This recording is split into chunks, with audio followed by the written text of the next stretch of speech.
上周四，住在圣彼得堡的一名叫阿斯兰的男子，在他从网上购买的北面品牌运动鞋的鞋内发现了一封信。信中说：“帮助我，我在中国的监狱里帮助维吾尔人。”莫斯科时报指出，这起事件是今年世界上第3起此类事件，证明全球时装业卷入了中国的维吾尔族强迫劳动。据报道，180个人权组织联盟在7月发布了一份报告，强调全球时装业在很大程度上是维吾尔族强迫劳动的合作伙伴。澳大利亚战略政策研究所今年3月透露，超过82种知名品牌产品将从强迫劳动中受益，并且从2017年到2019年，中国政府已将8万多名维吾尔族人迁往中国大陆的中国工厂。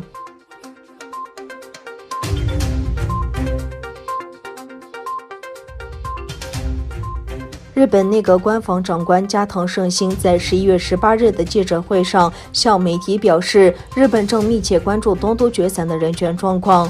加藤胜信告诉记者称，日本认为在国际社会中具有普遍性的自由、尊重基本人权和法治，在中国也必须得到保障。此前，联合国估计东突厥散有数百万穆斯林被强制拘留在所谓的再教育营中。北京方面则否认有任何侵权行为的存在，并称这些营地是为了提供职业培训。上月，39个联合国成员发布共同声明，公开谴责中国针对维吾尔人的侵犯人权行为。日本是39个签署国之一。国际人权观察人士说，那里正在发生危害人类和种族灭绝的行为。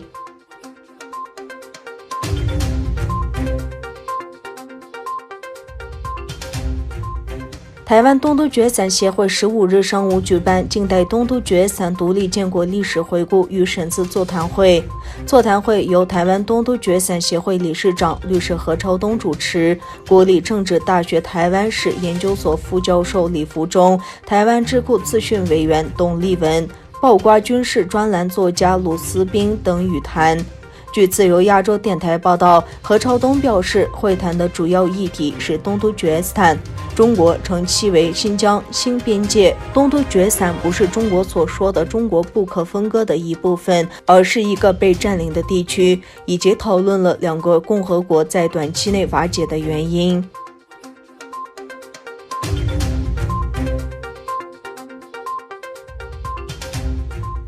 加拿大通讯安全局18日首度指出，中国、俄罗斯、伊朗和朝鲜政府共同支持的网络计划将构成重大网络犯罪，并忧心这些外国行为人的计划很可能试图扰乱加拿大的电力供应，以致影响电网的正常运作，对加拿大构成最大战略威胁。加拿大通讯安全局在第2份国家网络威胁评估结果中表示，一般而言，国家支持的网络活动是最精密复杂的威胁。加拿大通讯安全局分析，骇客不会在非战争时期出于尝试干扰重要系统来导致重大损失或人员死亡，但他们很可能会锁定加拿大关键组织，替他们未来活动预先部署或作为某种形式的恐吓。安全局认为，骇客很可能为了干扰加拿大的电力供应，额外尝试延伸发展所需的网络能力。